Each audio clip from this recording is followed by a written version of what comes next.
शिवांगी वाजपेयी लखनऊ से बड़ी खबर, जहां पर चिकित्सा शिक्षा विभाग में करोड़ों का घोटाला हुआ है। बिना टेंडर ब्लैक लिस्टेड कंपनी से सीधे खरीद हुई है। 10 लाख का वेंटिलेटर यहां पर 22 लाख में खरीदा गया है। 14 लाख की आरटीपीसीआर मशीन यहां पर भी महंगी खरीदी गई। बच्चों के लिए बने पीआईसीयू में भी यहां पर भारी घपला हुआ है। शासन ने सीधे प्राइवेट कंपनी से ये खरीद की है।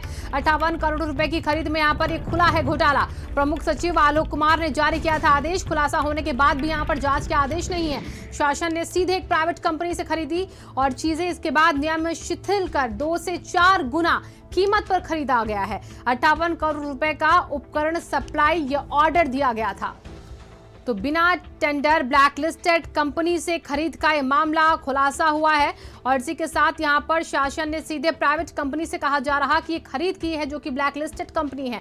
58 करोड़ रुपए की खरीद में ये घोटाले का राज खुला है। प्रमुख सचिव आलोक कुमार ने जारी किया था इसको लेकर आदेश भी, लेकिन इस घटना के इस खुलासे के बाद भी अभी तक इसको लेकर जांच शुरू नहीं की गई है और शासन ने सीधे एक प्राइवेट कंपनी से ये खरीद की है।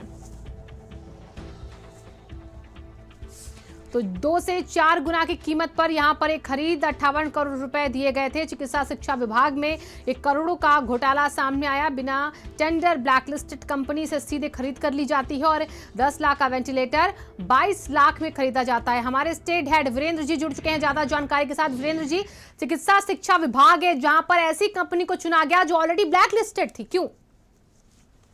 देखिए, उत्तर प्रदेश में जो तीसरी लहर की जो तैयारी है जी कोरोना की, अफसर भी तीसरे घोटाले की तैयारी में लगे हैं जी। ये आलोक कुमार जो इस समय प्रमुख सचिव चिकित्सा शिक्षा हैं, ये अखिलेश यादव की सरकार में उनके मुख्यमंत्री के सचिव थे, पंचम दल में बैठते थे और खनन के घोटाले में पूरे उत्तर प्रदेश में इन्होंने नाम कमाया था। अब ये योगी सरकार में चिकित्सा शिक्षा महकमे में आए जिसमें सारे मेडिकल कॉलेजेस आते हैं। बच्चों के लिए आईसीयू वार्ड और वो सब बनाए जाने, क्योंकि तीसरी लहर में बच्चों पर असर जाना है। लेकिन 10 लाख रुपए वाले वेंटिलेटर 22 लाख रुपए में खरीदे जा रहे हैं। 14 लाख वाली आरटीपीसीआर मशीन 49 लाख रुपए में खरीदी गई है। आईसीयू बनाने में घपले हो रहे हैं। 58 करोड़ रुपया पी लिया गया। इन्होंने पैंडेमिक का हवाला देकर ये कहा है कि इसको जेम पोर्टल से नहीं शिथिल किया जा रहा है, सीधे खरीदा जाए। तो आलोक कुमार के विभाग में ये एक बहुत बड़ा घोटाला सामने आया है और सुरेश खन्ना इस विभाग के मंत्री हैं, उनको ये देखना चाहिए। लेकिन योगी सरकार के सामने समस्या ये है कि जिस अफसर पे वो भरोसा करती है वही अफसर फेल कर देता है जी।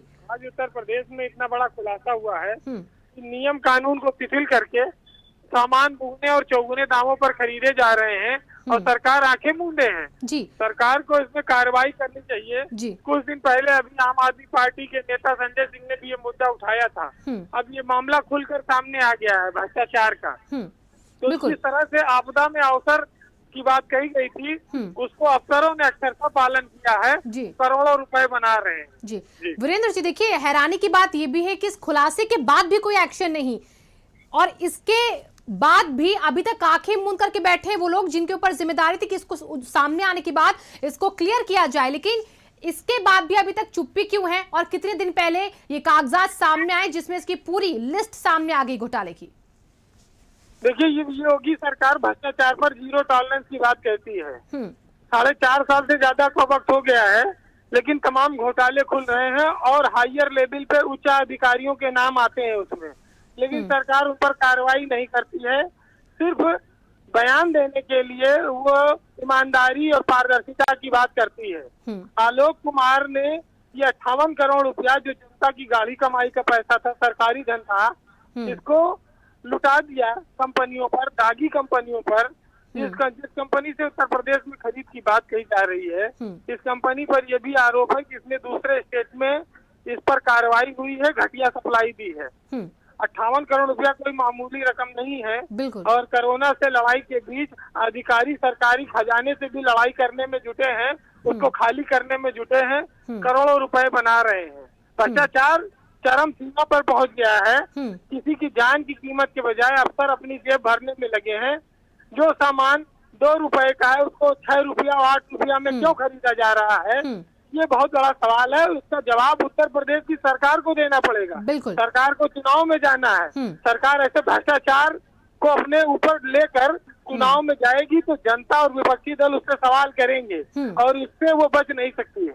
जी वीरेंद्र जी, यहाँ पर सुरेश खन्ना का विभाग जिसके अंदर एक घोटाला हुआ, इसके बाद सुरेश खन्ना क्या कर रहे हैं?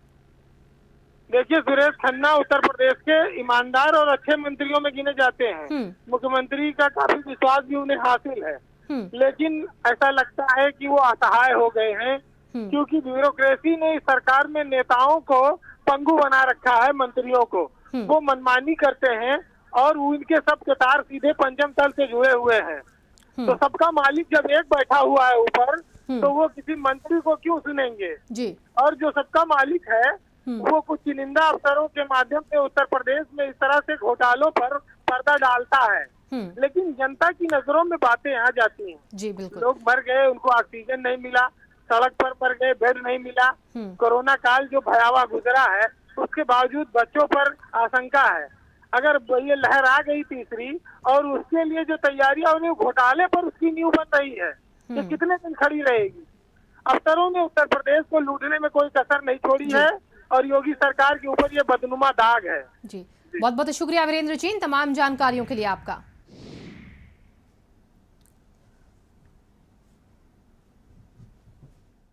वेंटिलेटर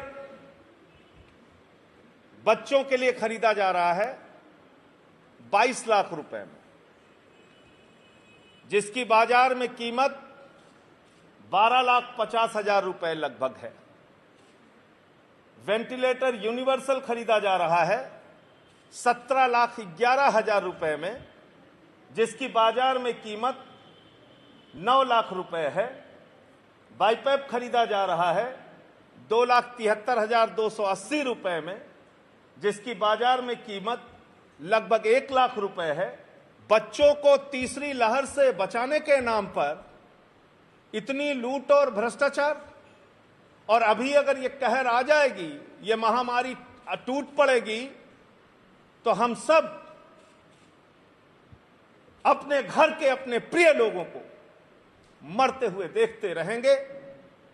और तब इन घोटालों की अगर जांच होगी, तब इन घोटालों पे अगर कार्रवाई होगी, तो इससे हमें कुछ नहीं हासिल होगा। इसलिए अभी इन सवालों को हमें उठाना होगा और इस पर सरकार को जगाना होगा। एक यहां PUCT सर्विसेज लिखा हुआ है, PUCT सर्विसेज, ये कंपनी का नाम लिखा है। मुझे नहीं मालूम कि ये कंपनी कौन है। जब इसकी पड़ताल की मैंने तो पता चला ये कंपनी कौन है। इन्हीं कंपनी से खरीदारी हो रही है। और ये कंपनी कौन है साहब? ये कंपनी वो कंपनी है जो कंपनी ब्लैक लिस्टेड हो चुकी है, भ्रष्टाचार के आरोप लग चुके हैं, और ये कंपनी खुद सरकार के द्वारा जो मानक मांगा जाता है उसको ये पूरा नहीं करती।